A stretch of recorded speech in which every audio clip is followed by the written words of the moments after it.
अस्सलामुअलैकुम के इसके नावल पे आप सबको वेलकम। एक ख़ूबसूरत नावल पेश कर रहे हैं जिसका नाम है मेरा मसीहा मेरा सनम। नावल की राइटर हैं नादिया फ़ातिमा रिज़वी। चलिए चलते हैं नावल की जानिब। कैसे कर पाते तेरे प्यार का इजहार सनम, हम तेरी चाहत को इस दिल में छुपाए रखते। दिल की धड़कन में तेरा प्यार बसा रखा है, हम कहाँ इसको यूं हाथों में उठाए रखते। वो ऑफिस से थकी हारी घर पहुंची तो अम्मा को सैन के तख्त पर मुतफक्कर बैठे पाया। इसका पहला ख्याल अब्बा की जानिब गया और यह ख्याल इसे हिरासा कर गया। अस्सलामुअलैकुम अम्मा, आप यहाँ क्यों फ़िक्रमंदी से बैठी हैं? सब ठीक तो है ना? अब्बा की तबीयत तो ठीक है। वो एक ही सांस में बोली तो अम्मा एक गहरी सांस भर कर रह गईं। फिर आहिस्तगी से बोली, जरनैन बेटा सब ठीक है, अब्बा की तबीयत भी ठीक है। वो दरअसल आज तुम्हारी पुप्पो आई थी। इतना कहकर अम्मा खामोश हो गई। पुप्पो की आमद की बाबत जानकर जरनैन की तबीयत बोझल सी हो गई। फिर तंजन बोली, आज भी वो कोई नई डिमांड लेकर आई होंगी। नहीं बेटा, आज खिलाफ़े मामूल कोई डिमांड तो नहीं की, अलबत्ता तुम पर बहुत तनकीद कर रही थी। मुझ पर क्या तनकीद की? वो थोड़ा हैरान होकर बोली, बकौल इनके कि जरनैन इनकी होने वाली बहू है और ये बात इन्हें गवारा नहीं कि तुम दफ्तर में गैर मर्दों के साथ काम करो। अम्मा के मुँह से पुफी की कई बात सुनकर वो चिढ़ गई। अम्मा, पुप्पो हमारी मजबूरी क्यों नहीं समझती? क्या हमारे घरेलू हालात इनसे पोशीदा हैं? आप किस तरह से रात भर जागकर 4 पैसे की खातिर लोगों के कपड़े सीती हैं और हमारी बहनें वो खुद भी अपनी पढ़ाई के साथ साथ मोहल्ले के बच्चों को ट्यूशन्स देती हैं, क्योंकि अब्बा की कलील पेंशन इस मुँह और महंगाई में इंतहाई नाकाफ़ी होती है। इस पर मस्तजात ये कि अब्बा के डॉक्टरों की फ़ीस और दवाएँ। जरनैन तल्खी से बोलती चली गई। फिर मज़ीद गोया हुई, अम्मा आपको मालूम है ना कि स्कूल की तनख्वाह से हमारा गुजर बसर कितनी मुश्किल से होता था। अब ये जॉब मिली है तो कुछ आफियत हो जाएगी, लेकिन पुप्पो को इस पर भी एतराज़ है। तुम्हारी बात दुरुस्त है बेटा, लेकिन हम लोगों का मुंह तो बंद नहीं कर सकते ना। और फिर पुप्पो तुम्हारी होने वाली सास भी हैं। अम्मा की बात सुनकर जरनैन ने कहा, और अब्बा की बहन भी तो है ना, इन्हें क्यों अपने माजूर भाई और इनकी बच्चियों से हमदर्दी नहीं है? इसका जवाब तो मेरे पास भी नहीं है कि इन्हें तुम लोगों का न सही अपने भाई तक का ख्याल नहीं है। अम्मा तल्खी से बोली, तो फिर आप भी पुप्पो के एतराज़ात को खातिर में मत लाया कीजिए। बेटा कैसे खातिर में ना लाऊं, वो तुम्हारी होने वाली सास हैं। अम्मा जरनैन की बात के जवाब में बोली, होने वाली सास है, जब हो जाएंगी तब इनकी परवाह कीजिएगा। ये कहकर जरनैन अपने कमरे की जानिब बढ़ गई, जबकि अम्मा सोचों के समंदर में डूब गई। आज पुप्पो फिर अपनी बेटी, दामाद और बेटे के हमरा बराजमान थी और रात का खाना खाकर जाने के मूड में थी। जरनैन की तीनों बहनें ईमान, दुआ और मिशल किचन में जती हुई थी, जबकि जरनैन जो ऑफिस से आकर सो गई थी वो इनकी आमद की वजह से उठकर पुप्पो और इनकी बेटी के साथ सैन में बैठी हुई थी। पुप्पो का बेटा आतिफ, जो जरनैन का मंगेतर भी था, वो अपने बहनोई के हमरा टीवी लाउंज में मैच देख रहा था। मुमानी, बस इस साल के आखिर में आतिफ भाई और जरनैन की शादी की तारीख दे ही दे। मुझे अपने इकलौते भाई की शादी का बहुत इश्तियाक है। आतिफ की बहन हमना जोश से बोली। फिर मजीद गोया हुई, मुमानी, पहनावनी में मुझे अगर आप सोने का सेट ना दे सकें तो सोने की बारीक वाली चूड़ियाँ दे दीजिएगा, वो मेरे पास नहीं हैं। हमना की इस बात पर जरनैन और अम्मा दोनों पहलू बदल कर रह गईं। जरनैन ने कुछ बोलना चाहा, लेकिन माँ का इशारा देकर खामोश रही। फिर इन दोनों से एक्सक्यूज़ करके किचन में आ गई, जहाँ मुख्तलिफ अनवा अक़साम के खानों की इश्तहा अंगेज़ खुशबुएँ उठ रही थीं। आपी चिकन कढ़ाई कबाब और मटर पुलाव बना रही हैं, जबकि दुआ ट्रैफल बना रही हैं। खानों की लिस्ट सुनकर जरनैन मज़ीद मुतफक्कर हो गई, लेकिन ये गोश्त और खाने का सामान महीने के आखिर में कैसे आया? जरनैन ने अपनी बहनों से इस्तिफ़सार किया तो ईमान को अपनी बहन के मुतफक्कर अंदाज पर प्यार आ गया। मेरी प्यारी आपी, आप परेशान ना हों, मिशेल और मैंने ट्यूशन के पैसों में से कुछ पैसे पसे अंदाज किए हुए थे। ईमान जरनैन की परेशानी दूर करने की गर्ज से बोली तो जरनैन अब परेशान होने के बजाय दुखी हो गई। तुम दोनों ने वो पैसे यकीनन अपनी ज़रूरत के तहत रखे होंगे ना? जरनैन की बात पर ईमान और मिशेल दोनों नज़र चुरा गईं। फिर मिशेल बात टालने की गर्ज से और जरनैन का इस बात से ध्यान बटाने की गर्ज से बोली, आपी, मैंने अब्बा को मुर्गी की यखनी दे दी है, वो तुम्हें याद कर रहे थे। अरे हाँ, मैं अब्बा के पास जाती हूँ, वो शायद इस वक्त अकेले होंगे। जरनैन चौंक कर बोली और किचन से चली गई तो दोनों बहनों ने इत्मीनान का सांस लिया। वो अब्बा के कमरे की जानिब आ रही थी कि दरवाजे पर रुक गई। अंदर से पुप्पो की ज़ोर शोर से आवाज़ें आ रही थी। देखो हैदर भाई, तुमने जरनैन को ऑफिस में नौकरी की इजाज़त देकर गलती की। वही जवान जहान लड़की है और फिर वहाँ मर्द भी काम करते हैं। मुझे ये बात बिल्कुल पसंद नहीं आई। वो नाक चढ़ाकर बोली, मुझे अपनी बच्ची पर पूरा भरोसा है, वो मेरा गुरूर है और मुझे पूरा यकीन है कि वो मेरे गुरूर, मेरे मान की लाज रखेगी। हैदर साहब की बात पर जरनैन की आंखें भीग गई। जरनैन कमरे में जाए बिना छत की सीढ़ियाँ चढ़कर ऊपर चली आई। ठंडी ठंडी और मतर हवा ने जब इसके वजूद को छुआ तो इसके तने हुए आसाब को खासा सुकून मिला। इसने आसमान की जानिब देखा, जहाँ चंद एक बादल के टुकड़े 14वीं के चांद के अतराफ में हाथ बांधे खड़े थे, जबकि सितारे चांद की रोशनी मस्तार लेकर खूब टिमटिमा रहे थे। वो चांद सितारे देखने में इतनी मोह थी कि इसे आतिफ के आने का एहसास भी ना हुआ। तो क्या सोचा तुमने? आतिफ की आवाज़ सुनकर वो बुरी तरह उछली। ओह आतिफ, तुमने तो मुझे डरा ही दिया। जरनैन अपने सीने पर हाथ रखकर बोली, लेकिन आतिफ ने इसकी बात को नज़रअंदाज कर दिया। जरनैन, मैंने तुमसे कुछ पूछा है। वो इंतहाई रूखे पीके लहजे में बोला। क्या पूछा है तुमने? जरनैन ने हकीकतन इसकी बात नहीं सुनी थी। तुम ये जॉब छोड़ रही हो या नहीं? वो कतियत से बोला तो बात का मफहूम समझकर जरनैन का दिल चाहा कि अपना सर दीवार से टकरा दे। तुम लोग इस बात को इतना इशू क्यों बना रहे हो? जरनैन अंदर से सुलग रही थी, लेकिन बजाय ठंडे लहजे में बोली, क्या मतलब है तुम्हारा? हम लोग इशू बना रहे हैं या तुम अपनी ज़िद पर अड़ी हुई हो? आतिफ नागवारी से बोला। जरनैन आतिफ की बात पर गहरी सांस भर कर रह गई। आतिफ, तुम हमारे घर के हालात जानते हो। अब्बा की शुगर की बीमारी की वजह से इनकी एक टांग कट गई है, जिसकी वजह से इनकी नौकरी छूट गई, और हमारा कोई भाई भी नहीं है जो कमाए। अब चूंकि मैं घर की बड़ी बेटी हूँ तो मेरा फ़र्ज़ बनता है ना कि मैं घर का बोझ उठाऊँ, बल्कि मेरी बहनें और अम्मा भी घर का बोझ उठा। वो आतिफ को आराम से समझाना चाहती थी, लेकिन आतिफ इसकी बात दरमियान से कतई करके बोला, बस बस, अब अपनी मजबूरियों का रोना मेरे सामने मत रो। आतिफ की बात पर जरनैन के अंदर नागवारी की लहर उठी, जिसे वो आया भी कर गई।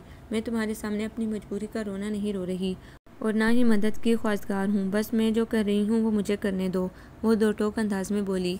कैसे करने दूँ तुम्हें? आखिर तुम मेरी मंगेतर हो। आतिफ चमक कर बोला। मंगेतर हूँ, बीवी नहीं। जो तुम मुझ पर हुक्म सादिर करो। आखिर जरनैन कब तक बर्दाश्त का दामन थामे रहती? वो भी दो बदो बोली। ओह, आखिर तुम अपने आप को समझती क्या हो? ये तो मेरी माँ की और मेरी शराफत थी कि मामू पर तरस खाकर मैंने तुमसे मंगनी कर ली, वरना तुम्हें पूछता कौन था?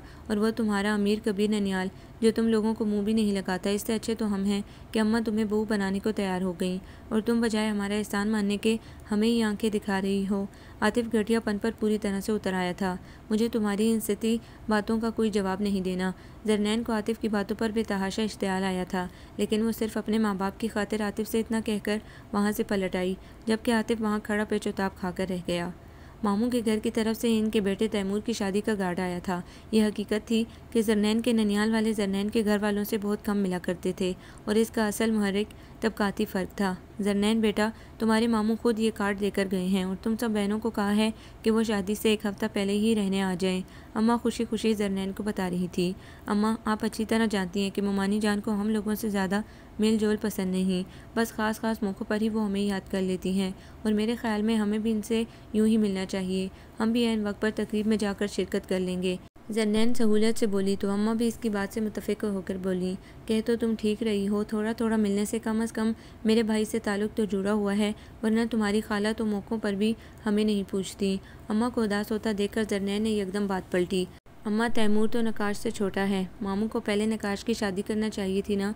हाँ बेटा, लेकिन नकाश बहुत मुख्तलिफ तबीयत का लड़का है। मैंने भी यही बात तुम्हारे मामू से कही थी। वो कहने लगे कि इसका मिजाज सिलानी और मनमोजी है, और हम को वो अपनी ज़िंदगी में दखल अंदाजी की इजाज़त नहीं देता। अम्मा पूरी तफसील बताते हुए बोली, वाकई आप ठीक कह रही हैं, नकाश का मिजाज बहुत अनोखा है। जरनैन सोचते हुए बोली। जहन में नकाश का सरापा लहरा गया। अभी 3 दिन पहले ही तो नकाश को इसने एक शॉपिंग सेंटर में देखा था। इसकी कुलीग आसिया को बाजार से कुछ लेना था, सो जरनैन को भी इसने ऑफिस वापसी पर साथ ले लिया था। नकाश एक इंतहाई मॉडर्न लड़की को बेदरेक शॉपिंग करा रहा था। जरनैन ने नकाश से निगाह बचा ली थी और आसिया को वहाँ से जल्दी चलने को कहा था। वह इस वक्त नकाश से मिलने के मूड में कतई नहीं थी, वरना जब भी नकाश से मिलता बहुत खुश इखलाकी से पेश आता था।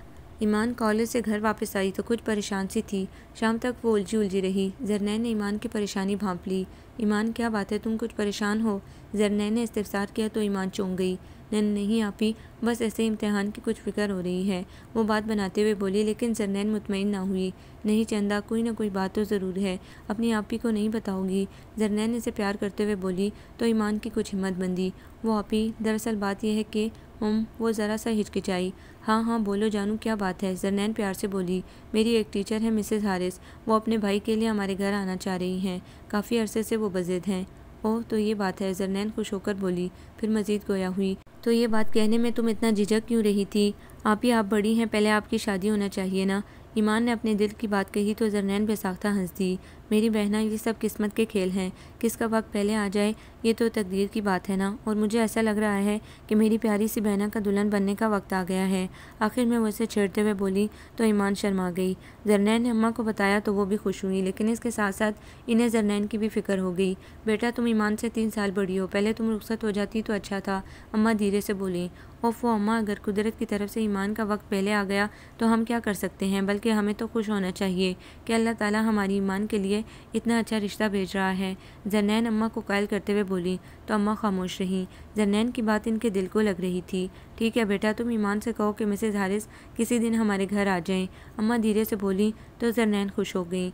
मिसेज हारिस अपनी माँ, शोहर और बहन बहनोई के साथ आई और अपने भाई का रिश्ता दे गई, जो बैंक में एक अच्छी पोस्ट पर फाइज था। आंटी, आप मेरे भाई की इंक्वायरी करवा लीजिए और अपनी तरफ से इत्मीनान करके हाँ कर दीजिए, मिसेज हारिस सहूलियत से बोली तो अम्मा ने इंकिसारी से कहा, नहीं बहन, हमें इंक्वायरी कराने की ज़रूरत नहीं है, बस हम ज़रा लड़के को देखना चाहेंगे। हाँ हाँ बिल्कुल, क्यों नहीं बहन, आपका अपना घर है, जब चाहें आप हमारे घर आइए, मिसेज हारिस खुश इखलाकी से बोली। फिर कुछ दिनों में ही अम्मा और जरनैन ने अपने तय मालूमात करके ईमान का रिश्ता ओके कर दिया। आज तैमूर की मेहंदी थी। मामू ने सुबह ही ड्राइवर के हमरा गाड़ी भिजवा दी थी, लेकिन जरनैन का इतने सवेरे जाने का कतई मूड नहीं था। इस पर मुस्तज़ाद अब्बा को कल रात से हल्का सा टेम्परेचर भी हो गया था। ईमान कॉलेज गई हुई थी, जबकि दुआ और मिशल बड़े ज़ोको शौक से जाने को तैयार थी, लेकिन अम्मा दोनों को यूँ अकेला भेजने से कतरा रही थी। इनकी भावज का सलूक बुरा नहीं था तो ख़ास अच्छा भी नहीं था। वो हमेशा अपनी नंद और इनके बच्चों से लिए दिए रहती थी। अम्मा को तजब्जुब का शिकार देखकर जरनैन अम्मा से बोली, आप दुआ और मिशल के साथ मामू के घर चली जाएं, मैं अब्बा के पास ठहर जाती हूँ, और वैसे भी ऑफिस मैंने आज की छुट्टी कर ली है, लिहाजा मैं अब्बा के पास रुक जाती हूँ। अरे बेटा, ये मेहंदी की रस्में तो लड़की वालों के लिए होती है, तुम ऐसा करो, दुआ और मिशेल के साथ चली जाओ, मैं इंशाल्लाह बारात में शिरकत कर लूँगी, अम्मा रसानियत से बोली तो जरनैन मजीद कुछ और ना बोल सकी। जरनैन, मिशेल और दुआ मामू की कोठी पर पहुंची तो वहाँ शादी की मखसूस गहमा गहमी थी। उमानी तीनों के सलाम का जवाब सरसरी सा देकर दूसरी जानिब चली गईं, जहाँ इनके मैके वाले और दीगर मेहमान मौजूद थे। अलबत्ता मामू इन्हें देखकर बहुत खुश हुए। चलो शुक्र है कि तुम लोग आ गए, वरना मैं तुम लोगों से नाराज़ हो जाता, मामू खुशदिली से बोले। फिर ईमान और अम्मा के बारे में इस्तफसार किया तो जरनैन ने ईमान और अम्मा की गैर हाजिरी की वजह बता दी। मैं ड्राइवर को रात को भेज दूंगा ताकि वो ईमान को ऐन वक्त पर ले आएँ, मामू रसानियत से बोले। नहीं मामू जान, दरअसल ईमान के कॉलेज में टेस्ट हो रहे हैं, इसका आना बहुत मुश्किल हो जाएगा, जरनैन माजरत ख्वाना अंदाज में बोली तो मामू सर हिला गए। इसी दौरान जरनैन की मामूजात बहन नीलम वहाँ आ गई, जो 3 बच्चों की माँ थी। अस्सलाम वालेकुम नीलम बाजी, कैसी हैं आप? तीनों ने आगे पीछे सलाम किया। फिर जरनैन ने खैरियत दरियाफ्त की। मैं बिल्कुल ठीक हूँ, तुम लोग कैसी हो? वो खुश इखलाकी से बोली तो जरनैन ने भी मुस्कुराकर जवाब दिया। इनसे सलाम दुआ के बाद तीनों बहनें सिटिंग रूम में आ गई, जहाँ इनकी ननियाली कज़न्स के साथ साथ कुछ अजनबी चेहरे भी थे। जरनैन का यहाँ बिल्कुल दिल नहीं लग रहा था। अलबत्ता दुआ और मिशेल दीगर लड़कियों के साथ मेहंदी के थाल वगैरह सजाने लगी। फ़ोन की मुसलसल बजती बेल पर ईमान नमाज जल्दी जल्दी ख़त्म करके टेलीफोन की जानिब भागी। हेलो, ईमान ने रिसीवर उठाकर जल्दी से हेलो कहा, लेकिन मुकाबिल की आवाज़ सुनकर न जाने क्यों ईमान बेमज़ा हो गई। मैं आतिफ़ बात कर रहा हूँ, ज़रा जरनैन से बात कराओ, इंतहाई उखड़ लहजे में बोलता आतिफ़ ईमान को सख्त बुरा लगा। आतिफ़ भाई, जरनैन आपी तैमूर भाई की मेहंदी में गई हुई हैं, ईमान बमुश्किल अपने लहजे को नरम बनाकर बोली। कब गई वो मेहंदी में? इसे ज़रा नहीं मालूम कि मेहंदी में जाने से पहले इसे मुझसे इजाज़त लेनी चाहिए थी, आतिफ़ रऊनत और रखाई से बोला, जबकि दूसरी जानिब ईमान का गुस्से से बुरा हाल हो गया। क्यों आतिफ़ भाई, इसमें गुस्से की क्या बात है? वो अम्मा अब्बा की इजाज़त से गई हैं, ईमान तल्खी से बोली तो दूसरी जानिब वो इंतहाई सुलग कर बोला, क्या मतलब है तुम्हारा? क्या मैं इसका कुछ नहीं लगता? एक तो मुझसे पूछे बगैर मोहतरमा ने मर्दों के ऑफिस में नौकरी कर ली और अब मौसूफ़ा सैर सपाटों को निकल खड़ी हुई, वो भी मुझे बिना बताए। आतिफ़ भाई, वो सैर सपाटों के लिए नहीं गई, बल्कि अपने मामूजात भाई की रस्म मेहंदी में गई है, ईमान एक एक लफ्ज़ पर जोर देकर बोली। ये भी खूब कही तुमने, जो मामू और इनकी फैमिली तुम लोगों को मुंह तक नहीं लगाती, इनकी तकरीबात और खुशियों में तुम लोग दौड़े दौड़े चले जाते हो। आतिफ़ के अल्फाज ने ईमान को जलते हुए तनूर में डाल दिया, लेकिन वह मजबूरी, वो खामोश रहने के सिवा और कर भी क्या सकती थी। बता देना अपनी आपी को कि अगर इन्हें कुछ फुर्सत मिल जाए तो मुझे फ़ोन कर लें। यह कहकर आतिफ़ ने खटाक से रिसीवर रख दिया, जबकि ईमान गुमसुम सी रिसीवर पकड़े न जाने कितनी देर खड़ी रही कि अम्मा नमाज से फारिग होकर जब लाउंज में आई तो ईमान को साकित खड़ा देकर बहुत ज़ोर से चौंकी। अरे ईमान, क्या हुआ? किसका फ़ोन था और तुम्हारा चेहरा क्यों इतना जर्द और उतरा हुआ है? अम्मा इसके करीब आकर फ़िक्रमंदी से बोली। आतिफ़ भाई का फ़ोन था, ईमान आहिस्तगी से बोली। आतिफ का फ़ोन था। क्या कह रहा था? वो कह रहे थे कि आप ही को मामू के घर जाने से पहले इनकी इजाज़त लेनी चाहिए थी। ईमान नागवारी से बोली तो अम्मा भी बेजार सी हो गई। यह आतिफ तो बिल्कुल बावला लड़का है, भला अभी से इसे इजाज़त लेने की क्या ज़रूरत है? अभी तो वो अपने माँ बाप के घर में है।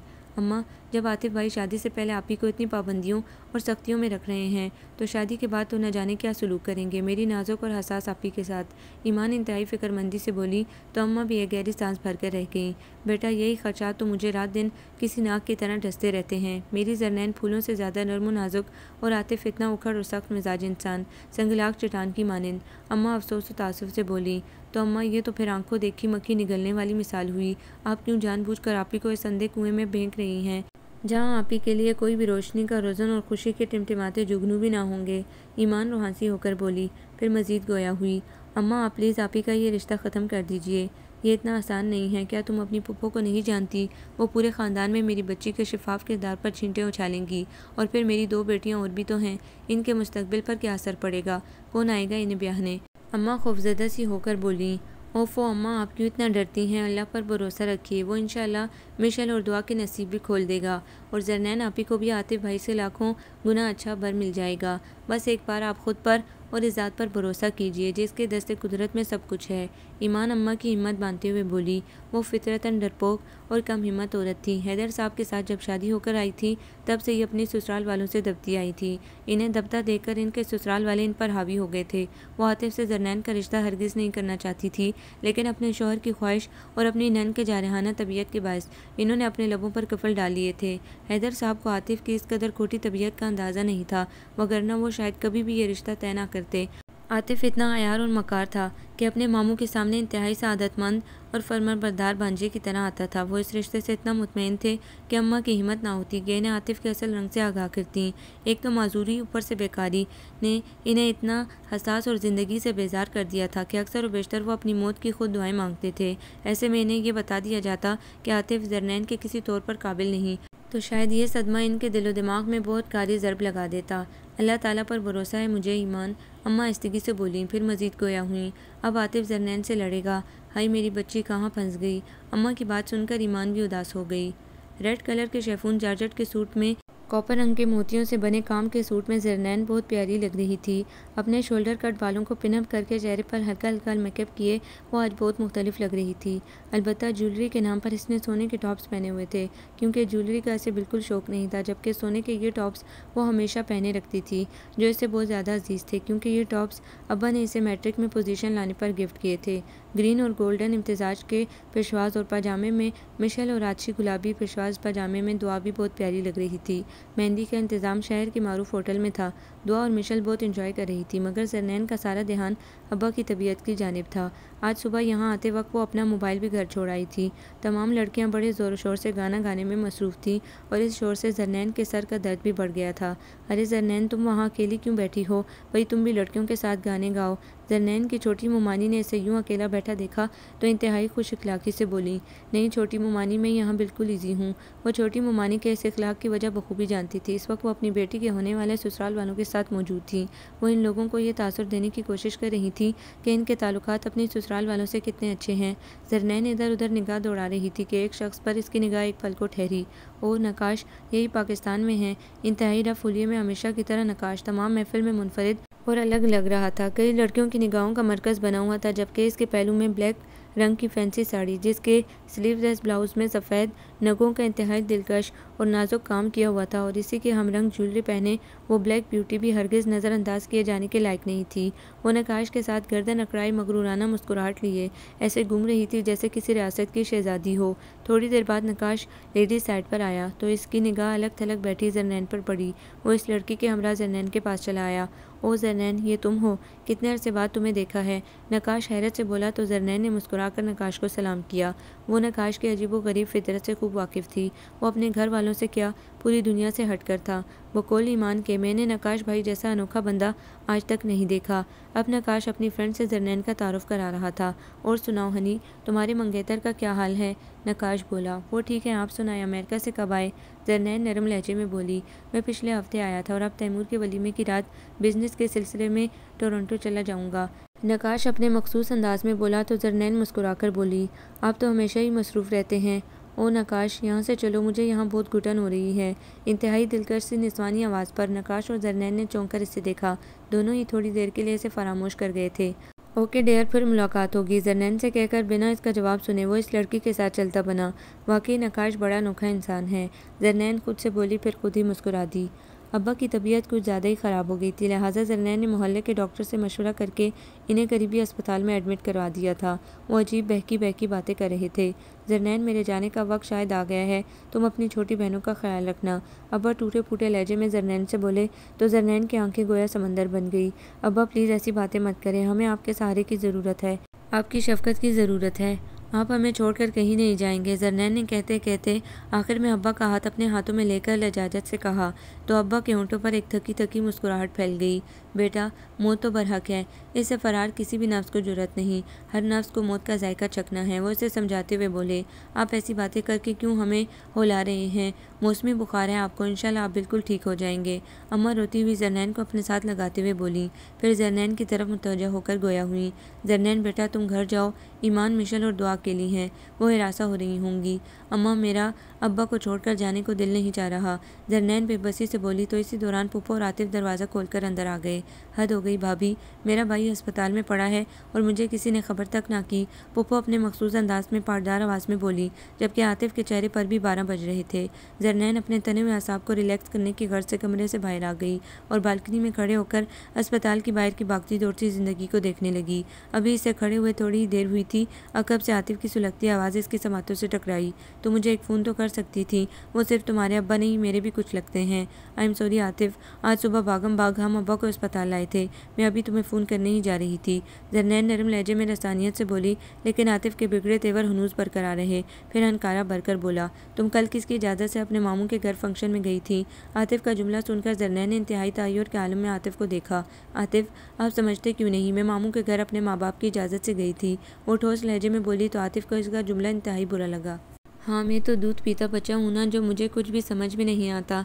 तुम मेरी होने वाली बीवी हो जरनैन, और मैं ये बिल्कुल पसंद नहीं करता कि तुम शुतर बेमोहर इधर से उधर पूरे शहर में डोलती फिरो।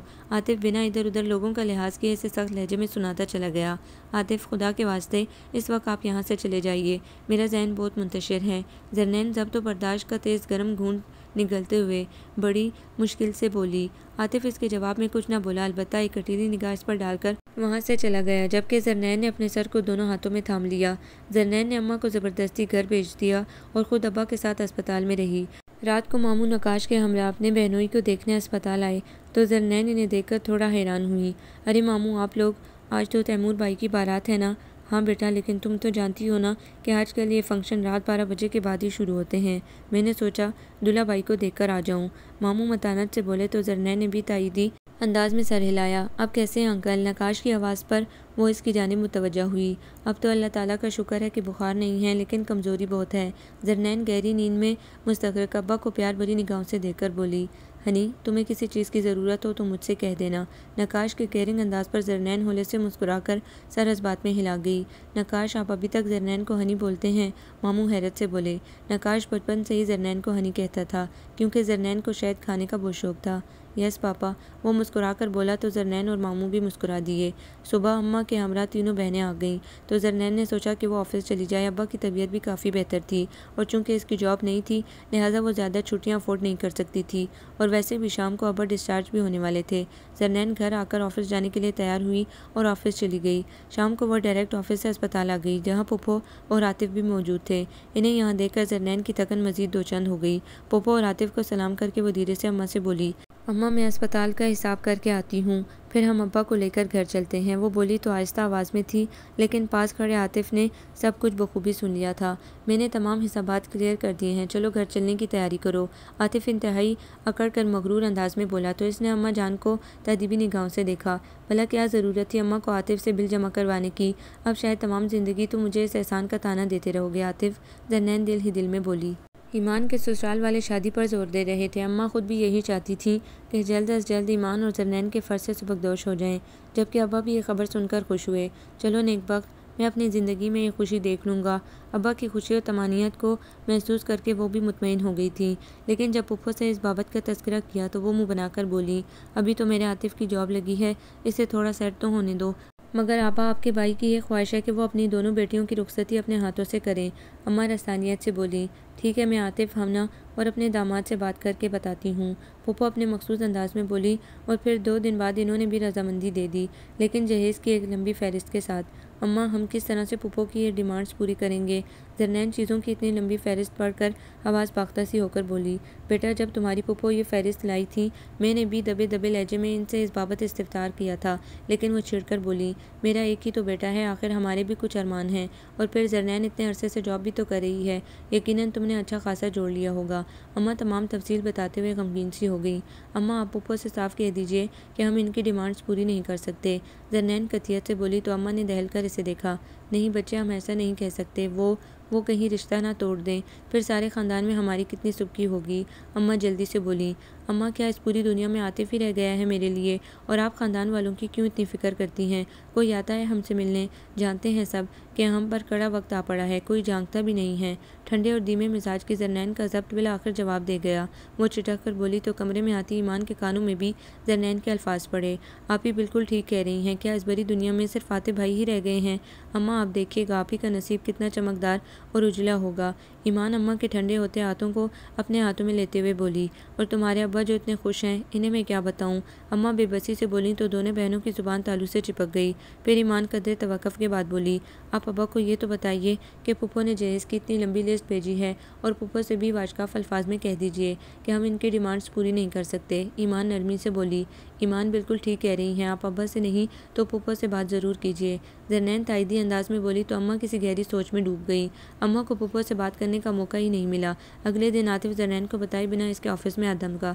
जरनैन जो अपने कुलीग फैसल के साथ किसी बात पर हंस रही थी, आतिफ को अपने कैबिन में यूं छापा मारने वाले अंदाज में आता देखकर पल की पल खामोश हो गई। अरे आतिफ, आप अचानक? जरनैन फ़कत इतना ही बोली थी कि आतिफ फट पड़ा। अब समझा कि तुम क्यों ये जॉब छोड़ना नहीं चाहती थी। वो फैसल को कीनतोज़ निगाहों से देखता हुआ अंगारे चबाकर बोला, जबकि दूसरी जानिब मारे खिफ्त और तज़लील के जरनैन का चेहरा सुर्ख हो गया। आतिफ, आप गलत समझ रहे हैं, फैसल मेरे भाई जैसा है। वो अपनी पोजीशन साफ करने की गर्ज से जल्दी जल्दी बोली, लेकिन आतिफ ने जैसे कुछ सुना ही नहीं। मैं तुम जैसी बदकार और बेहया लड़की से अभी और इसी वक्त। Shut up mister Atif. इससे पहले कि आतिफ इसे हमेशा के लिए इसे खुद की निगाहों में गिरा देता, इसे खाक कर जाता, वो इसका जुमला कतई करके ऊंची आवाज़ में बोली, अब इससे आगे एक लफ्ज़ भी मत कहिएगा, वरना मालूम नहीं मैं क्या कर डालूंगी। और ये लें अपनी मंगनी की अंगूठी। वो अपने हाथ की उंगली से अंगूठी उतार कर बोली, आप क्या मुझसे शादी करने से इनकार करेंगे? मैं खुद ये रिश्ता तोड़ती हूँ। इसके ऑफिस का पूरा स्टाफ ये तमाशा देख रहा था। बाज़ लोगों के चेहरों में तासुफ था तो कुछ तमस्कराती और मजाक उड़ाती निगाहों से देख रहे थे। आतिफ मजीद इसे सुनता हुआ वहाँ से चला गया तो जरनैन ने अपनी साकित वजूद को कुर्सी पर डाला। आप लोग अपना काम कीजिए, यहाँ कोई तमाशा नहीं हो रहा, फैसल ने तमाम स्टाफ को मुखातिब करके कहा। फिर मुड़कर जरनैन को देखा जो सुर्ख आंखों और चेहरा लिए लंबे लंबे सांस ले रही थी। फैसल जल्दी से जाकर इसके लिए पानी का गिलास लाया, जिसे इसने एक ही सांस में पी लिया। Are you okay Zarnain? Faisal पेशमानी से बोला तो यकदम जरनैन की आंखें पानियों से भर गईं। इसने बमुश्किल सर इस्बात में हिलाया। जरनैन, आई एम वेरी सॉरी, मेरी वजह से आपके मंगेतर ने आप जैसी शिफाफ लड़की पर शक किया। फैसल नदामत से बोला, वो एक बीमार ज़हनियत का इंसान है, इसमें आपका कोई कसूर नहीं। जरनैन ज़हरखंद लहजे में बोली, फिर इससे माज़रत ख्वाना अंदाज में गोया हुई। आई एम सॉरी फैसल, मैं आपके बेटे की सालगिरह में शिरकत नहीं कर सकूंगी। इट्स ओके जरनैन, लेकिन अगर आप कहें तो मैं आपके मंगेतर की बदगुमानी दूर करने की कोशिश करूँ। वो अभी तक नदामत के समंदर में गोता जन था और इस समंदर से वो अपना सर नहीं उठा पा रहा था। जरनैन इसे बहनों की तरह अजीज़ थी। वो ये हरगिज़ नहीं चाहता था कि इसकी वजह से जरनैन का घर बसने से पहले ही उजड़ जाए। प्लीज़ फैसल, इस सारे किस्से में आप खुद को कसूरवार न समझें। आतिफ ने हमेशा मुझ पर शक किया है, कभी मुझ पर एतमाद नहीं किया, और जिन रिश्तों में शक व बदएतमादी के बादल हों वो रिश्ता कभी भी पनपता नहीं। बिना एतमाद और भरोसे के मियाँ बीवी का रिश्ता इस जलते चिराग की मानंद होता है जो आंधी की जद में हो और किसी भी पल शक का झोंका इस रिश्ते की लौ को बुझा दे। मुझे पहले ही अंदाज़ा था कि हमारे रिश्ते की लौ बहुत जल्द बुझ जाएगी। जरनैन तासुफ से बोली, फिर फैसल से कहकर अपना पर्स संभाल कर ऑफिस से बाहर निकल आई। अभी थोड़ी देर पहले फूफो तमाम सामान वापस कर गई थी, बल्कि इनके मुंह पर मार गई थी और साथ साथ अपनी भवज और जरनैन को बेनुक्स सुनाई गई। अब्बा को तमाम वाक़े का इल्म हो चुका था और इस वक्त से वो गुमसुम से थे।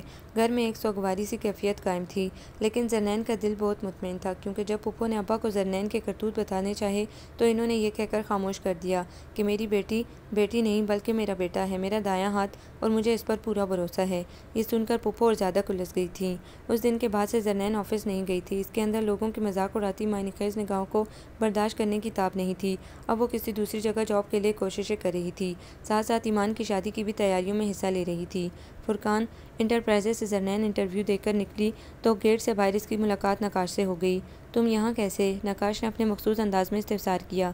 इसके लहजे में ना हैरत थी न तजस्सुस कि वो यहाँ क्या कर रही है, और यही नकाश की तबीयत का खासा था। वो किसी भी बात का तासुर नहीं देता था। इसने अपने मिजाज के मौसमों को न जाने अपनी ज़ात के किस कोने में छुपा रखा था कि इसके किसी भी अमल या जुमले से इसकी हैरानी, परेशानी, खुशी, गमी जैसे तासुरात का मालूम नहीं होता था।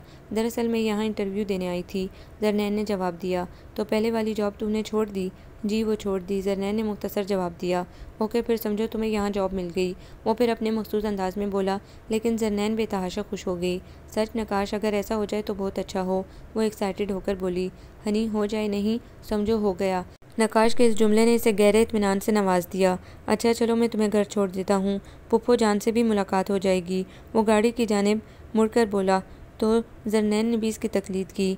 हनी, तुमने कहाँ तक पढ़ा है? सहूलत से ड्राइव करते नकाश ने इस्तफसार किया। बीबीए किया है, मज़ीद पढ़ने की ख्वाहिश थी, लेकिन अब्बा की बीमारी की वजह से वो हसरत बन गई। वो बज़ाहिर हल्के फुल्के अंदाज में बोली, लेकिन अंदर से बुझ गई। एमबीए की डिग्री लेना इसकी सबसे बड़ी ख्वाहिश और ख्वाब था। तुम ऐसा क्यों नहीं करती? यूएसए स्टूडेंट वीज़े में चली जाओ और वहीं से एमबीए करके आओ, तो यहाँ तुम्हें बेहतरीन जॉब मिल सकती है। नकाश की बात पर जरनैन ने इस्तेजाबिया नज़रों से नकाश को देखा। आप शायद मजाक कर रहे हैं। मैं और अमेरिका, वो भी अपनी तालीम मुकम्मल करने जाऊँ? नामुमकिन, ऐसा तो कभी हो ही नहीं सकता। जरनैन ने इंतहाई शदोमत से गर्दन नहीं में हिलाई। इस दुनिया में नामुमकिन कुछ भी नहीं। तुम हामी तो भरो, मैं तुम्हारा एडमिशन यूनिवर्सिटी में करवा देता हूँ। नकाश ने यह कहकर जरनैन को तहियर और इस्तेजाब के समंदर में धकेल दिया। आप मुझे America भिजवाएंगे?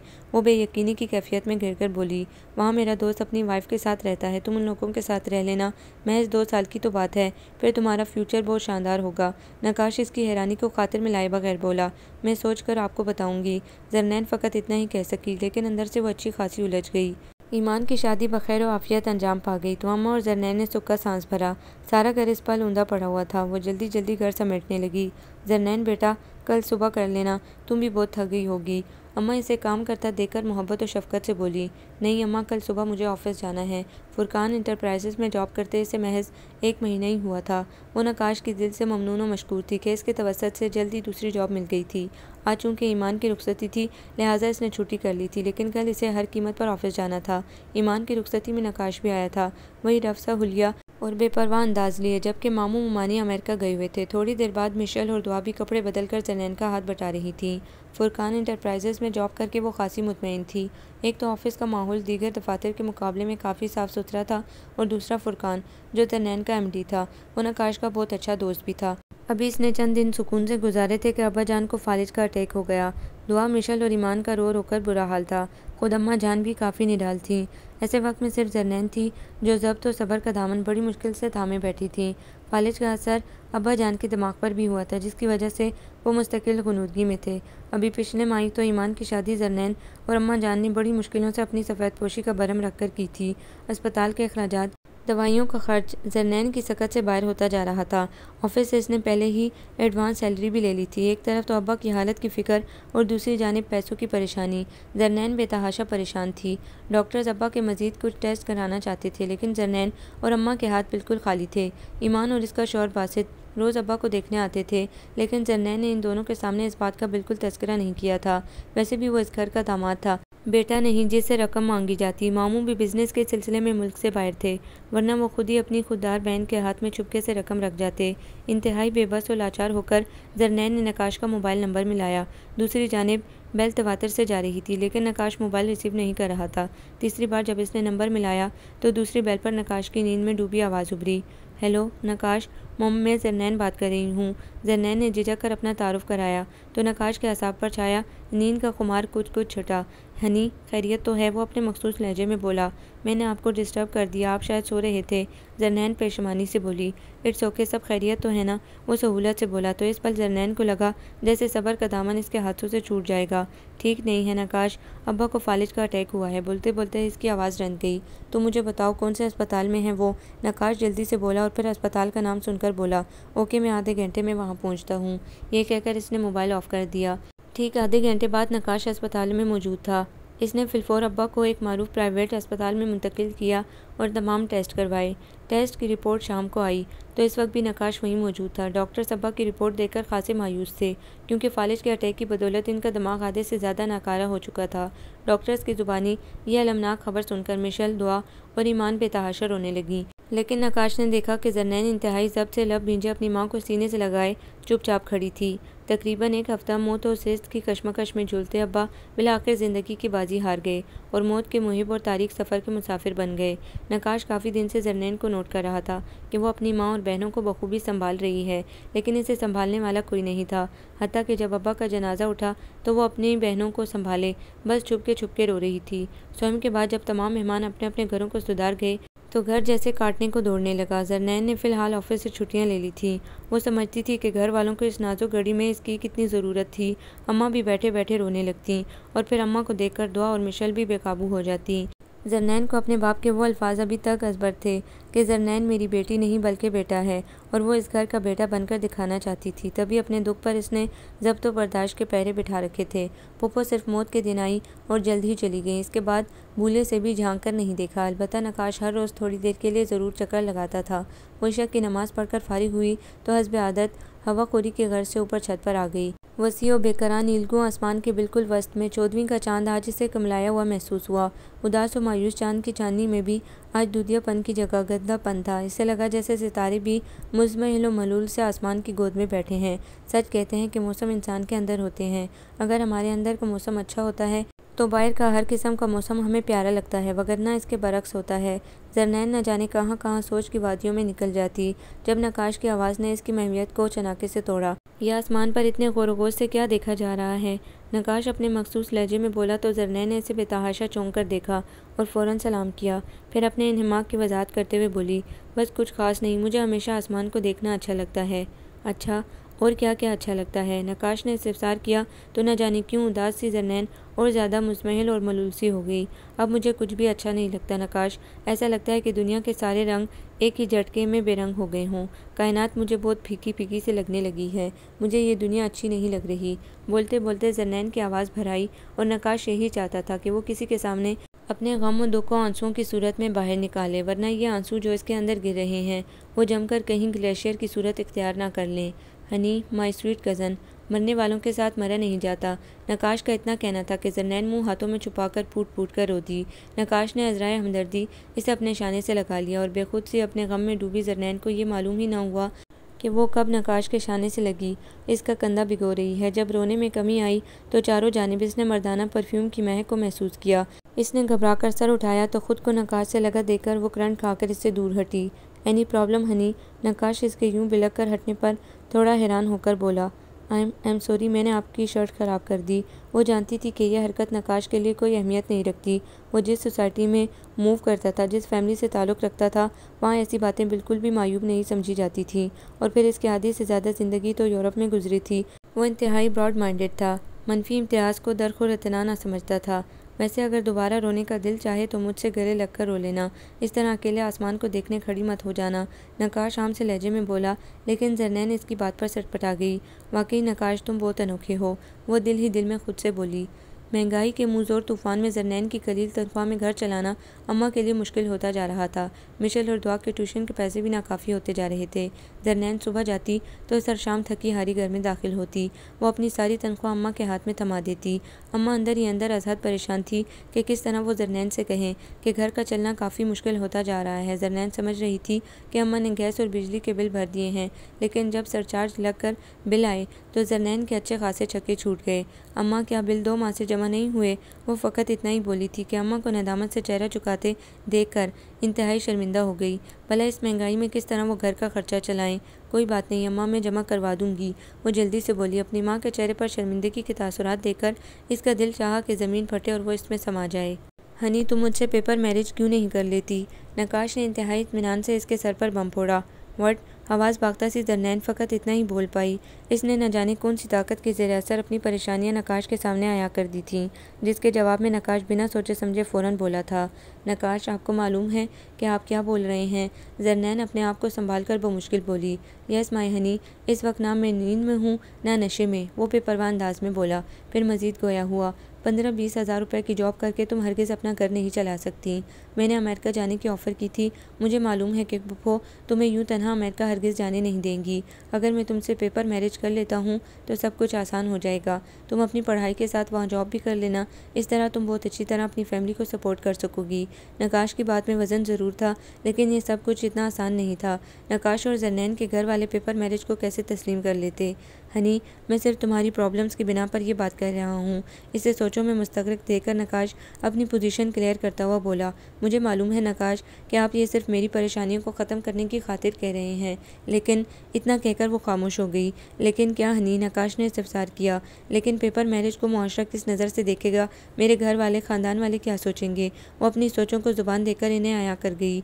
O come on Honey, इतनी छोटी सी बात पर तुम इतना परेशान हो रही हो। अरे हम ये किससे कहेंगे कि हम पेपर मैरिज कर रहे हैं? ये मुआहदा हम दोनों के दरमियान रहेगा। नकाश मजबूत लहजे में बोला तो जरनैन का दिमाग पूरी तरह से उलझ गया। वो अपना सर हाथों में थाम कर बोली, नकाश, मुझे सोचने के लिए कुछ वक्त चाहिए। ओके हनी, लेकिन तुम जब भी चाहो मुझसे डाइवोर्स लेकर अपना रास्ता अलग कर सकती हो। मेरी तरफ से तुम पर कोई पाबंदी नहीं होगी। हम दोनों ही एक दूसरे की ज़िंदगी में मुदाखलत नहीं करेंगे। नकाश अपनायत से बोला तो जरनैन दुखते सर को इस बात में हिला गई। ईमान तखलीक के मराइल से गुजर रही थी और अम्मा को फ़िक्र हो रही थी कि बच्चे की पैदाइश पर वो इसे क्या दें। जरनैन से कुछ कहते हुए इन्हें बहुत शर्म आई थी। जब भी वो इसके सामने किसी खर्चे का तस्करा करती तो इसका उतरता चेहरा इन्हें नदामत की अम्मी गहराइयों में धकेल देता। कुछ सोचो विचार के बाद इन्होंने दोबारा मशीन संभाल ली, जो आंखें कमज़ोर होने की वजह से ईमान और जरनैन ने बड़ी ज़िद करके स्टोर में रखवा दी थी। मोहल्ले के एक बच्चे को बुलाकर इन्होंने आस पड़ोस के घरों में कहलवा दिया कि वो कपड़े दोबारा सीने लगी हैं, और एक ही दिन में इन्हें 4 सूट की सिलाई का काम भी मिल गया। वो सिलाई मशीन में जत गई। दुआ और मिशल स्कूल से घर आई तो इन्होंने माँ को मना करना चाहा, मगर इन दोनों को डपट कर माँ ने खामोश करा दिया। लेकिन जब जरनैन अंदर दाखिल हुई और माँ को सिलाई मशीन पर बैठे देखा तो मारे बेबसी और रंज के इसकी आंखों में आंसू आ गए। वो वहीं अम्मा के तख्त पर बैठकर रोने लगी। वैसे भी इसका दिल कई दिनों से इंतहाई मुज़महिल और बोझल हो रहा था। अम्मा ने जरनैन जैसी मजबूत आसाब की लड़की को रोता देखकर सब काम छोड़ छाड़ कर इसे सीने से लगा लिया। क्या हुआ मेरी बच्ची, क्यों रो रही हो? माँ भी रोहांसी हो गई। अम्मा के शफीक सीने से लिपट कर वो और ज़्यादा रो दी। अम्मा, अम्मा, मैं आपकी अच्छी बेटी नहीं हूँ ना? वो रोती हुई आवाज़ में बोली। ये तुझे किसने कह दिया? तू तो इस दुनिया की सबसे अच्छी बेटी है, अम्मा तड़प कर बोली। फिर आपने क्यों ये सिलाई मशीन दोबारा निकाली? हालांकि डॉक्टर ने आपको सख्ती से मना किया है। वो सीने से मुंह निकाल कर बोली। बेटा, मैं तेरा बोझ बढ़ाना चाहती हूँ ना? वो जरनैन को प्यार करते हुए बोली। नहीं अम्मा, अगर आपने कपड़े सीने शुरू किए तो मुझ पर और बोझ पड़ जाएगा। आप प्लीज़ सिलाई नहीं करेंगी? जरनैन लजाजत से बोली तो अम्मा ने मुस्कुराकर कहा, अच्छा अब नहीं सीऊंगी, आप खामोश। वो इसके आंसू साफ करते हुए बोली तो जरनैन बेतहाशा खुश हो गई। इसी दौरान दुआ और मिशल भी वहाँ आ गई। अच्छा अम्मा, ये क्या बात हुई? जब हमने आपको मना किया तो हमें डांट दिया, और जब आप ही ने कहा तो फ़ौरन मान गई। मिशल मुंह बनाकर बोली तो जरनैन मिशल की बात पर मुस्कुराकर बोली, मैंने अम्मा को अपने आंसुओं से ब्लैकमेल कर दिया ना? जरनैन की बात पर एक अरसे बाद सब हंस दी। काफ़ी सोचो विचार के बाद जरनैन ने फैसला किया कि वो नकाश की बात मान ले। नकाश की बात मान लेने से वो अपने घर वालों को सपोर्ट कर सकती थी, दो और मिशल की शादियां कर सकती थी, इन्हें एक बेहतरीन मुस्तकबिल फराहम कर सकती थी। लेकिन इसकी ज़िंदगी का क्या होगा? यह हकीकत थी कि नकाश एक हमदर्द लड़का था, लेकिन दूसरी तरफ वो हर तरह के जज्बात और एहसासात से आरी इंसान था।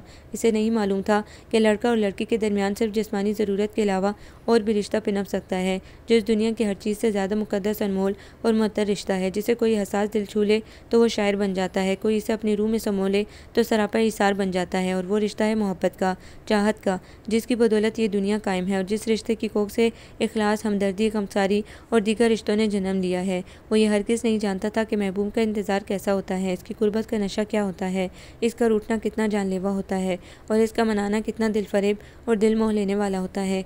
ये हकीकत थी कि ज़रनैन एक बेहद हकीकत पसंद लड़की थी, लेकिन इसके बावजूद भी वो अपने सीने में एक गदा दिल रखती थी और कभी कभी इसके दिल में भी हर लड़की की तरह ये ख्वाहिश उभरती थी कि कोई इसे बेहिसाब नहीं तो चाहे ज़रूर, इसकी एक बार तमन्ना तो ज़रूर करे, इसे अपने दिल के आसपास महसूस तो करे और वो भी किसी से मोहब्बत करे, इसके सीने में मुँह छुपा कर कहे कि तुम ही मेरी अवलीन चाहत, मेरे जीने का सबब हो, मेरी जान, मेरी ज़िंदगी हो। मगर नकाश ने इसे एक पुरकशिश जॉब की तरह शादी की ऑफ़र दी थी।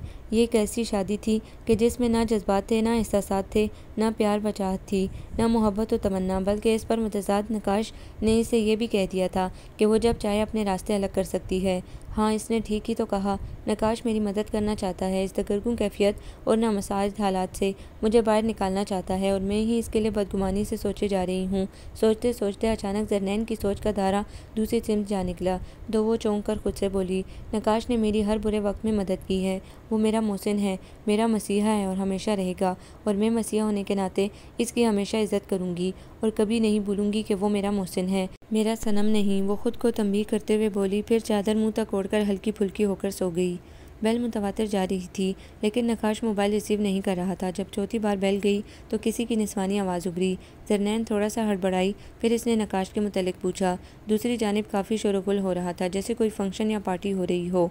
Just wait please. थोड़ी ही देर में नकाश आ गया और गालिबन मोबाइल लेकर किसी पुरसुकून जगह पर आ निकला, क्योंकि शोर अब बहुत दूर से आ रहा था। यस हनी, मैं हॉल से बाहर आ गया हूँ, बोलो कोई काम है। नकाश के कोई काम है कि जुमले पर न जाने क्यों वो चिढ़ गई, लेकिन अपनी नागवारी नकाश से छुपा ली।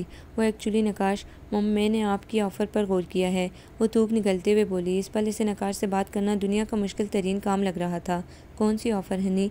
नकाश गायब दिमागी से बोला तो ज़रनैन तहय्युर की ज़्यादती से गंगसी रह गई।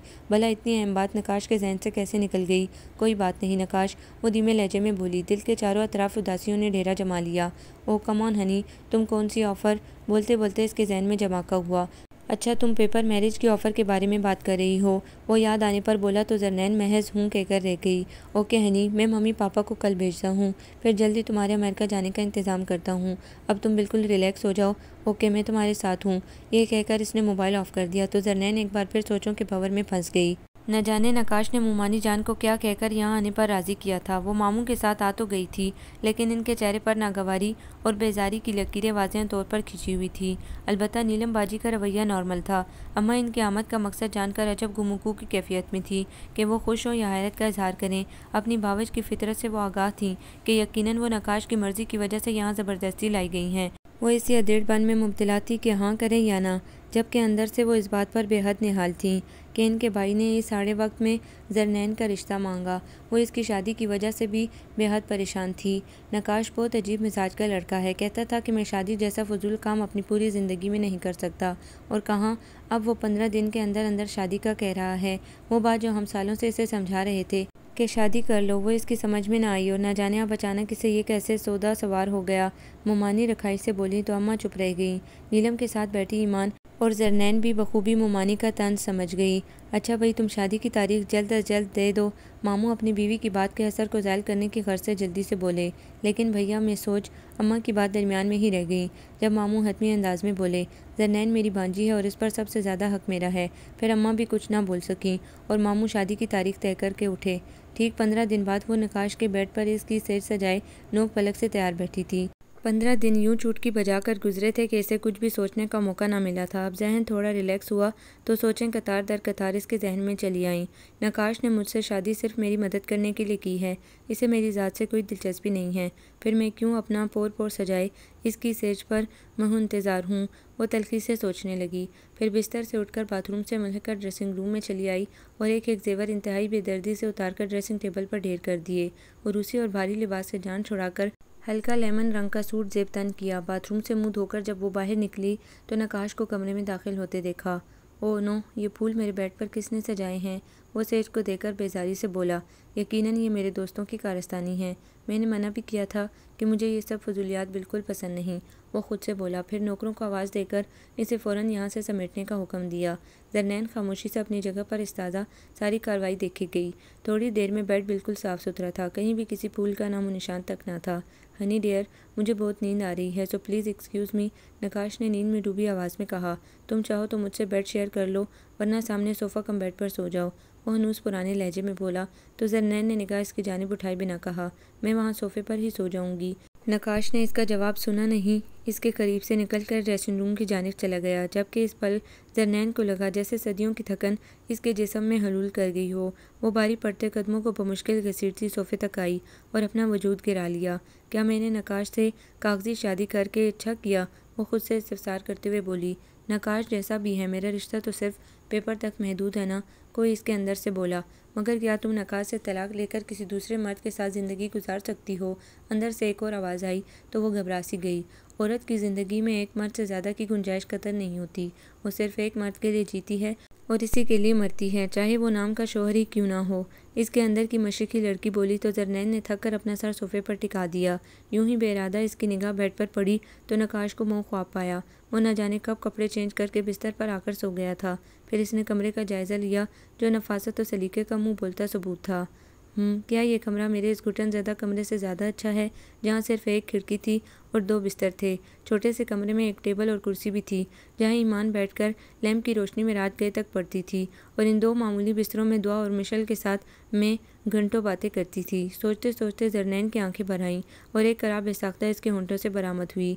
मैंने अपने घर वालों के बेहतर मुस्तकबिल की खातिर तन्हाई खरीद ली, क्योंकि मेरा मसीहा मेरा सनम कभी नहीं बन सकता, खुद से कहकर जरनैन बेआवाज़ रोने लगी। वलीमे के दूसरे दिन नकाश जरनैन के पेपर्स वगैरह लेकर अमेरिका रवाना हो गया। नकाश को अमेरिका गए 1 महीना हो गया था और इसने एक बार भी जरनैन को फ़ोन नहीं किया था। वो बेइरादी तौर पर नकाश के फ़ोन की मुंतज़िर थी। हर फ़ोन की बेल पर वो चौंकती, लेकिन इसका फ़ोन ना आना था और ना ही आया।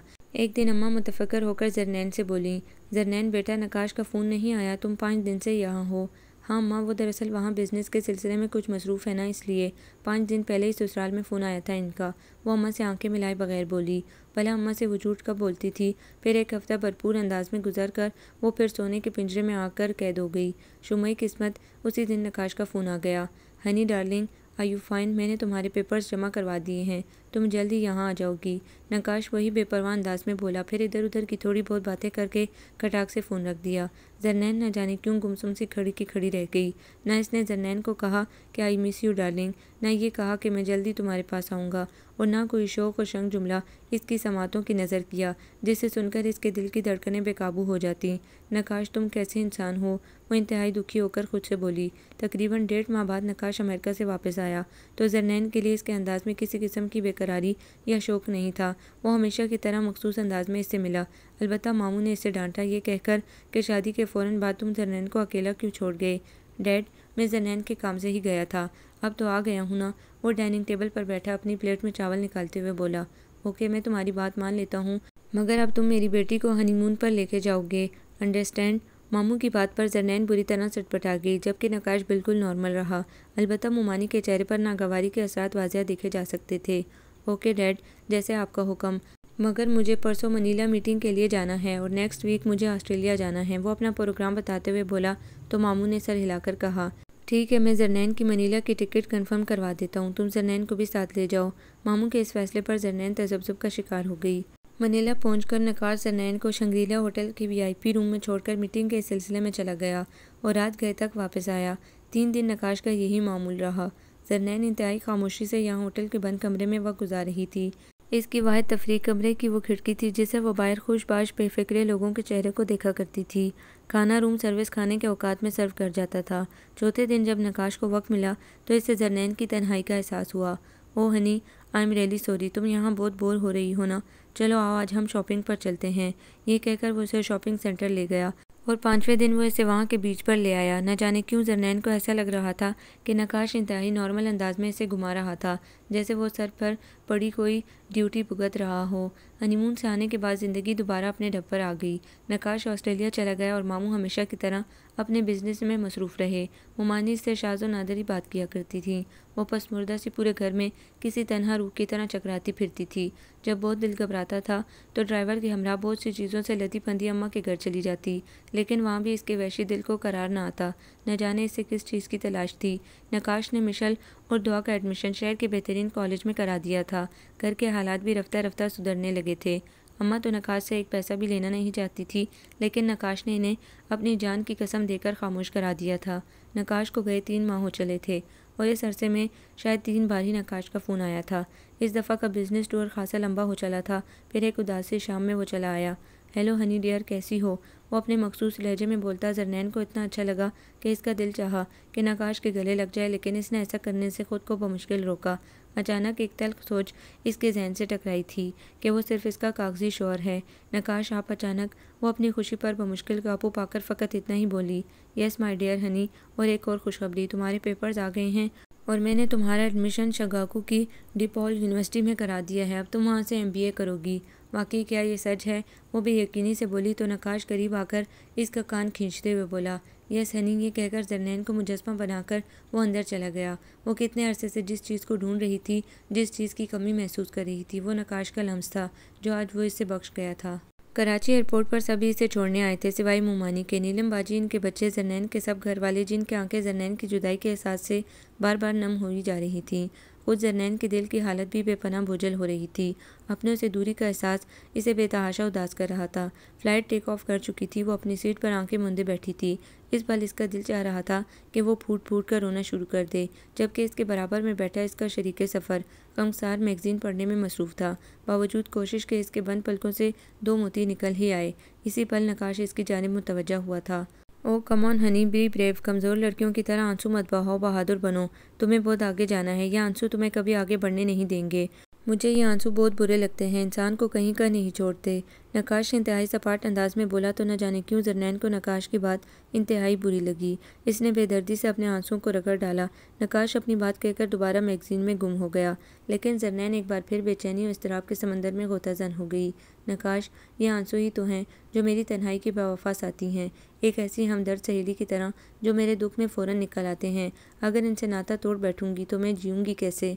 शिकागो एयरपोर्ट पर उतरते ही नकाश इसे मैक्सवेल स्ट्रीट ले आया, जहाँ इसके अंकल आंटी रहते थे। थोड़ी देर इनके पास बैठने के बाद नकाश उठ खड़ा हुआ। ओके जरनैन, अब मैं चलता हूँ, तुम यहाँ बिल्कुल ईजी रहो। ये दोनों बहुत नाइस हैं। इस पल जरनैन का दिल चाहा कि नकाश का हाथ पकड़कर रोक ले और कहे कि नकाश प्लीज़ मुझे अकेला छोड़कर मत जाओ, लेकिन वह ऐसा कर नहीं सकी। नकाश ने इसे कहाँ इतने इख्तियारात दिए थे। अंकल आंटी वाकई बहुत अच्छे थे, इसका बेहद ख्याल रखते थे। इन्होंने सारी ज़िंदगी यहीं अमेरिका में ही गुजारी थी। अपने इकलौते बेटे को पाला पोसा जवान किया और जब वो बूढ़े हो गए तो इनके बेटे ने इन्हें यहाँ ला फेंका और ख़ुद अपनी दुनिया की रंगीनियों में गुम हो गया। चूँकि इनका बेटा नकाश का दोस्त था, लिहाजा नकाश ने इनका पूरा पूरा ख्याल रखा। कुछ दिन बाद यूनिवर्सिटी में क्लासेस स्टार्ट हो गई तो इसका जहन थोड़ा मसरूफ़ हो गया, वगरना हर वक्त वो अपने घर वालों को याद कर करके छुपके छुपके आंसू बहाती रहती और हमेशा ही इसे नकाश का जुमला याद आ जाता कि ये आंसू मुझे बहुत बुरे लगते हैं, और फिर खुद ब खुद ही इसके आंसू रुक जाते। यूनिवर्सिटी में जब वो अच्छी तरह सेट हो गई तो इसने पार्ट टाइम जॉब का सोचा और फिर कुछ ही दिन में अंकल की सपोर्ट से इसे एक डिपार्टमेंटल स्टोर में जॉब मिल गई। आज वो स्टोर से वापस आई तो आंटी ने बताया कि थोड़ी देर पहले ही नकाश का फ़ोन आया था और वो इसके बारे में पूछ रहा था। इतने अरसे बाद इन्हें मेरा ख्याल कैसे आ गया? इसने तल्खी से सोचा। फिर वो मसरूफ़ तर से मसरूफ़ तरीन होती चली गई। वो चाहती थी कि नकाश का कोई भी ख्याल, कोई भी तस्वर इसके दिमाग, इसके दिल को छू कर भी ना गुजरे। वो नकाश को यकसर फरामोश कर देना चाहती थी। इसका महकता लम्स, इसके हाथों की हिद्दत को अपनी रूह से निकाल फेंकना चाहती थी। इसे बिल्कुल याद नहीं करना चाहती थी, जिस तरह वो इसे याद नहीं करता था। छुट्टी का दिन था, लिहाजा वो अपनी नींद पूरी करके आज देर से उठी। वैसे भी रात गए वो इंटरनेट से अपने घर वालों से बातें करती रही थी। आंटी के हमरा वो किचन में घुसी मुख्तलिफ डिशेस बना रही थी। तभी अचानक वो खुशबू की मानंद आदम का अपनी मखसूस स्टाइल के साथ, hello honey, are you fine? वो तकरीबन जरनैन से 2 माह बाद मिल रहा था, लेकिन अंदाज ऐसा था जैसे 2 घंटे बाद मिला हो। इसका जवाब सुने बिना वो आंटी की तरफ मुतवज्जा हो गया। आंटी, आपके लिए एक ज़बरदस्त सरप्राइज़ है। ये कहकर वो पीछे हटा तो सामने एक सांवली सी शक्ल का लड़का दिखाई दिया, जिसे देखकर आंटी ज़ोर से चिल्ला उठी, इस्माइल माय सन। फिर इंतहाई जज्बाती मनाजिर देखने में आए। वो अपने माँ बाप के पैरों में गिरकर माफ़िया मांग रहा था और अंकल आंटी तो बस इसे प्यार किए जा रहे थे। वाकई माँ बाप की आला ज़र्फ़ी का मुकाबला कोई नहीं कर सकता। इसने नम आंखों से सोचा, फिर बेसाख्ता नकाश की तरफ देखा जो हनूस इसी अंदाज में खड़ा था। माँ बाबा, मैं आप लोगों को यहाँ नहीं रहने दूंगा। आप लोग मेरे साथ चलोगे मेरे घर। वहाँ आपकी बहू और पोता इंतज़ार कर रहे हैं। इस्माइल लजाजत से बोला तो जरनैन ने इंतहाई परेशानी से नकाश की तरफ देखा जो इस वक्त भी इस जानिब मुतवज्जा नहीं था। अंकल और आंटी खुशी खुशी अपने बेटे के साथ इसके घर चले गए थे। जरनैन इंतहाई मुतफक्किर थी कि अब वो कहाँ रहेगी, लेकिन इस बार भी नकाश ने इसकी परेशानी मिनटों में दूर कर दी। लॉइस स्ट्रीट में इसने जरनैन के लिए स्टूडियो डिपार्टमेंट ले लिया था। हनी डियर, मैं कुछ दिनों के लिए पाकिस्तान जा रहा हूँ, तुम परेशान मत होना, वो इससे तसल्ली देते हुए बोला। लेकिन नकाश, मैं अमेरिका में अकेली तनहा कैसे रहूँगी, वो इंतहाई हरासा होकर बोली। हनी, इट्स ओके, यहाँ बहुत से लोग ऐसे हैं जो अकेले ही रहते हैं। अच्छा चलो, मैं तुम्हें शॉपिंग करा देता हूँ, घर वालों के लिए भी तुम कुछ लेना चाहो तो ले लेना। ये कहकर वो बाथरूम की जानिब चला गया। शॉपिंग मॉल में नकाश जरनैन को बेदरिक शॉपिंग करा रहा था। वो मॉल के तीसरे फ्लोर पर आए तो एक यूरोपियन लड़की नकाश को देखकर फ़ौरन लिपट गई और शिस्ता अंग्रेज़ी में इससे इतने दिन गायब रहने का शिकवा करती रही। दोनों ने ही इसे फरामोश कर दिया था। वो चुपचाप खड़ी इनकी गुफ्तगू सुन रही थी। वो लड़की तो बड़े दिलरुबा अंदाज में अपने दिल की हिकायत बयान कर रही थी, जबकि नकाश का वही बेपरवाह अंदाज था। फिर शायद किसी ने इसे आवाज़ दी तो वो इसे एक्सक्यूज़ करके और राब्ता रखने की ताकीद करके वहाँ से चली गई। नकाश ने जरनैन का इस लड़की से तारुफ कराने की ज़रूरत भी नहीं समझी। ये बात न जाने क्यों जरनैन को बहुत ज़्यादा महसूस हुई। इसका मूड अच्छा खासा ख़राब हो गया।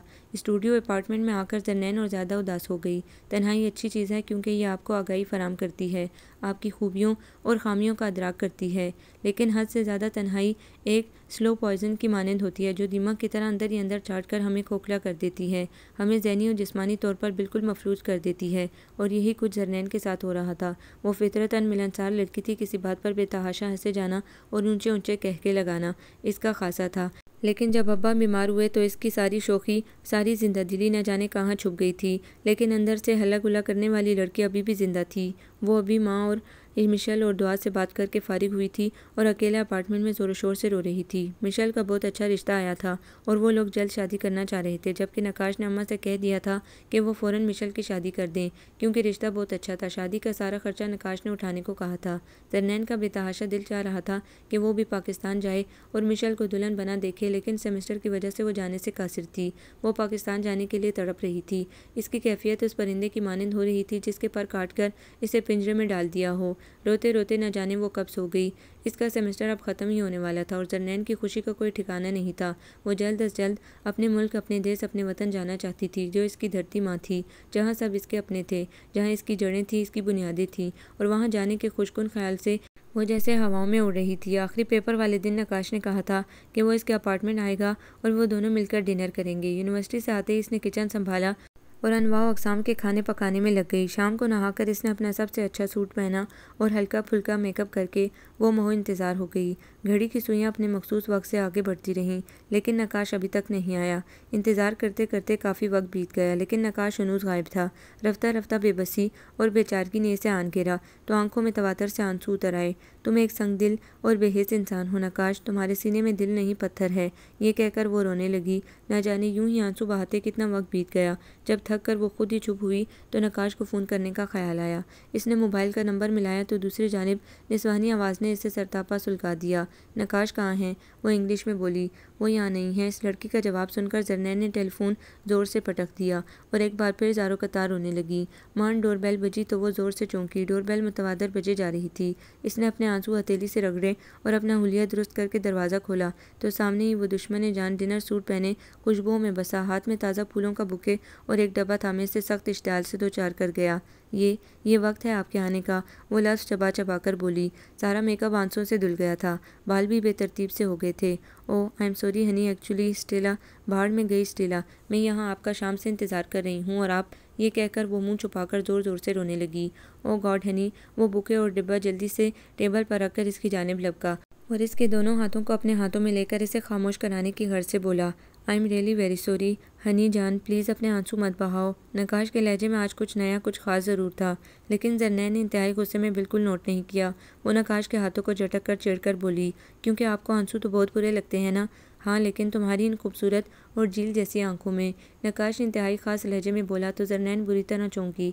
इसने सर उठाकर हैरान निगाहों से नकाश की तरफ देखा, जो अपनी लो देती रोशनियां बिखेरती निगाहों से इसकी आंखों में आंखें डाले देख रहा था। इसने फ़ौरन सटपटाकर पलकें अपनी आंखों पर रख लीं। ये नकाश ही है ना? वो ज़ेरे लब बड़बड़ाई, जिसे बखूबी नकाश ने सुना। नहीं, नकाश का भूत है, वो इसे छेड़ते हुए बोला। आप इतनी देर से क्यों आए और आपका मोबाइल हमेशा कोई लड़की ही क्यों अटेंड करती है? वो इस्तेकाक अमेज़ लहजे में बोली तो नकाश इसका इतना खूबसूरत अंदाज देखकर मुस्कुरा दिया। फिर इसकी बदगुमानी दूर करते हुए बोला, स्टेला के छोटे भाई का एक्सीडेंट हो गया था, मैं इसे अस्पताल एडमिट करा के आ रहा हूँ और मेरा मोबाइल शायद इसके रूम में रह गया, क्योंकि मैं जहाँ मोबाइल रखता हूँ वहाँ भूल जाने की बीमारी है मुझे। ये कहकर इसने जरनैन की छोटी सी नाक खींची तो वो दूर हटी और तेज़ी से सोफे से उठ खड़ी हुई। पहले टेबल पर डिब्बा रखा देखा, फिर नकाश को इस्तेफामिया निगाहों से देखा। ये तुम्हारा गिफ्ट है, तुम्हारे सेमेस्टर के ख़त्म होने की खुशी में, नकाश ने इसे जवाब दिया। शुक्र है आपको गिफ्ट देने का ख्याल तो आया। जरनैन ने तंज किया तो नकाश इसके तंज पर दिलकशी से मुस्कुरा दिया। आप मुझे इस तरह क्यों देख रहे हैं? वो अपनी शर्म को छुपाकर चिढ़कर बोली। इसलिए देख रहा हूँ कि रोने से तुम्हारा चेहरा बिल्कुल भूतों जैसा हो गया है, नकाश हंसकर बोला तो जरनैन जल्दी से वॉशरूम में चेहरा धोने की गर्ज से बढ़ी। ज़्यादा देर मत लगाना हनी, हम डिनर बाहर जाकर करेंगे, अकब से नकाश की आवाज़ आई। जरनैन के मना करने के बावजूद नकाश इसे डिनर के लिए बाहर ले आया। मालूम है हनी, ये कैफ़े यहाँ का सबसे ज़्यादा रोमांटिक कैफ़े है, नकाश हल्की सरगोशी में बोला तो जरनैन ने चारों तरफ देखा। वाकई कैफ़े बहुत खूबसूरत और रोमांटिक था। डिनर से फारिग होकर नकाश इसे लॉन्ग ड्राइव पर ले गया। इसने अभी तक इससे इस बात का तस्करा नहीं किया था कि वो आइंदा की ज़िंदगी इसकी संगत में गुजारने का ख्वाह है या सिर्फ एक दिन बिताने का ख्वाहिशमंद है। गाड़ी में स्लो म्यूज़िक से लुत्फ़अंदोज़ होता नकाश न जाने क्या फ़ैसला किए बैठा था। नकाश आपने फिर क्या सोचा? जरनैन ने बिलाखिर दिल खड़ा करके पूछ ही लिया। किस बारे में? नकाश अनजानपन से बोला तो जरनैन को इस पर बेपनाह गुस्सा आया, लेकिन वो फ़िलहाल इसे पी गई। मैं पाकिस्तान जाना चाहती हूँ, वो धीरे से बोली। हाँ हाँ जाओ, बिल्कुल जाओ, मैंने कब मना किया है? वो सर हिलाकर बोला। तो फिर आपने क्या सोचा? वो एक बार फिर बोली। किस बारे में हनी, तुम खुलकर बात करो, इसने इसे बात करने पर उकसाया। वो पेपर मैरिज के, हकला कर बोलते हुए इसने जूं ही नकाश की जानिब देखा तो गुस्से से आग बगोला हो गई। नकाश बड़ी मुश्किलों से अपनी हंसी को रोक रहा था और इसकी आंखों में शरारत के जुगनू टिमटिमा रहे थे। नकाश आई किल यू, ये कहकर जरनैन ने नकाश के बाजू पर मुक्कों की बारिश कर दी, जबकि नकाश कहकर लगातार अरे अरे करता रह गया। फिर एक साइड पर इसने गाड़ी रोकी तो जरनैन इंतहाई तिल मिलाकर बाहर निकली। इसके बाहर निकलते ही हल्की हल्की बूंदाबांदी भी शुरू हो गई। अरे हनी, तुम बात तो सुनो, पीछे से नकाश की आवाज़ आई। सुनसान रोड पर नकाश की गंभीर और दिलकश आवाज़ गूंज रही थी। मुझे कुछ नहीं सुनना, आप बहुत बुरे हैं, वो ऊंची आवाज़ में बोली। वैसे तुम्हें मालूम है ये रोड भी शिकागो की बहुत रोमांटिक रोड कहलाती है, वो फिर बोला। रोमांटिक? आप नाम को नहीं हैं, रोमांटिक जगहों के बारे में खासी मालूमात हैं, वो हनूस लहजे में बोली तो लंबे लंबे डग भरता नकाश इसके करीब आ गया। हाँ हनी, ये सच है कि मैं जज्बात और एहसासात से आरी शख्स था। प्यार, इश्क, मोहब्बत, ये सब लफ्ज़ मेरे लिए अजनबी और बेमायनी थे। फिर रफ्ता रफ्ता ना जाने कब तुम मुझे अच्छी लगने लगी। गालिबन उस दिन जब तुम प्लेन में बैठी घर वालों को याद करके आंसू बहा रही थी, मेरा दिल चाहा कि तुम्हारे इन कीमती आंसुओं को अपनी उंगली की पोर में लेकर देखूं कि क्या ये सिर्फ पानी है या मोती। वो एक जज्ब के आलम में बोलता चला गया और जरनैन हैरान सी सब सुने गई। फिर जब इस्माइल के आने पर अंकल आंटी के वहाँ से जाने का तुमने सुना तो बेतहाशा परेशान होकर तुमने मेरी जानिब देखा। मैंने महसूस किया था कि तुम मुझ पर बहुत ज़्यादा डिपेंड हो गई थी और इन दिनों बिजनेस में बहुत ज़्यादा क्राइसिस चल रहा था। मैं तुम्हें वक्त नहीं दे पाता और शायद तुम अपनी पढ़ाई भी छोड़ देती। यही सोचकर मैं तुमसे लाताल्लुक़ रहा, लेकिन जाने नकाश, मैं तुमसे बज़ाहिर लाताल्लुक़ रहते हुए भी तुम्हारी पल पल की खबर रखता रहा कि कहीं तुम किसी मुश्किल में ना पड़ जाओ। वो फिर से इसकी नाक खींचकर बोला तो जरनैन ने तिड़क कर कहा, मुझे आपकी बातों पर भरोसा नहीं है। आपकी इतनी सारी लड़कियों से दोस्ती है, आप वो उल्टी सीधी चीज़ें भी इस्तेमाल करते हैं जो ऊंची सोसाइटी की शान समझी जाती हैं, और ये सब चीज़ें मुझे पसंद नहीं हैं। इसकी अकड़ देकर नकाश मुस्कुराकर बोला, जब से तुमने मेरे दिल पर कब्जा किया है, लड़कियों से दोस्ती तो क्या, सब उल्टी सीधी चीज़ें मैंने छोड़ दी हैं। जरनैन का बस नहीं चल रहा था कि कुदरत की जानिब से दी गई इस खुशी से वो झूम उठे, लेकिन इसने अपने आप पर काबू रखा और वो स्टेला वो मशकूक अंदाज में बोली, ओ माय गॉड हनी, तुम कितनी शकी हो, वो मेरे दोस्त जॉन की वाइफ है। नकाश तादीबी अंदाज में बोला तो जरनैन पूरी तरह पुरसुकून हो गई। फिर नकाश की तरफ देखकर बोली, पाकिस्तान कब जाना है? परसों सुबह, क्योंकि 4 दिन बाद मिशेल की शादी है। वो जितने आराम से बोला, जरनैन इतनी ज़ोर से उछली। व्हाट? क्या मिशेल की शादी नहीं हुई? दुआ तो मुझसे कह रही थी कि हो गई। वो इंतहाई अचंभे से बोली, तुम्हारे बगैर कैसे हो जाती हनी? दुआ को मैंने कहा था तुमसे ऐसा बोलने को, सरप्राइज़ के तौर पर मैंने डिले करा दी है। वो इसे वालिहाना अंदाज से देखता हुआ बोला, फिर जल्दी से बोला, हनी, अब हनीमून के लिए हमारे पास सिर्फ 1 दिन और 2 रातें हैं, लिहाजा तुम टाइम वेस्ट मत करो। नकाश के इस जुमले ने इसे बुरी तरह पजल कर दिया। ओफो नकाश, आप बहुत बेबाक हैं, वो झंझलाकर बोली थी, लेकिन इसी असना में नकाश आसपास के सन्नाटे का फ़ायदा उठाकर इसके बेहद करीब आ चुका था। अब इसे तन्हाई अकेलेपन का कोई खौफ नहीं था, क्योंकि इसका मसीहा इसका सनम बन चुका था। आपको ये नावल कैसा लगा? कमेंट्स में अपनी राय ज़रूर दें। हमारे चैनल को लाइक करें, सब्सक्राइब करें, शेयर करें।